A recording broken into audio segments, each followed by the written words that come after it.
আল্লাহু আকবার। ওসিয়ত সম্পর্কে একটা হাদিস শুনি। ইবনে আব্বাস রাদিয়াল্লাহু আনহু থেকে বর্ণিত, রাসূল সাল্লাল্লাহু আলাইহি ওয়াসাল্লাম বলেছেন, কোন উত্তরাধিকারীর ব্যাপারে কোন ব্যক্তির ওসিয়ত কার্যকর হবে না যদি অন্যান্য উত্তরাধিকারীগণ তাদের সম্মত না হয়।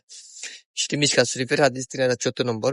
ব্যাখ্যায় এটা স্পষ্ট দ্বারা প্রমাণিত হলো যে মৃত্যু পদযাত্রী তার সম্পদের মাত্র 1/3 ভাগ ওসিয়ত করতে পারে, এর বেশি নয়। ইচ্ছা করলে যে কোনো মসজিদ মাদ্রাসার জন্য ওসিয়ত করতে পারেন কিংবা কোনো অভাবী মুসলমান ভাইদের জন্য ওসিয়ত করতে পারে, এ ব্যাপারে সে সম্পূর্ণ স্বাধীন।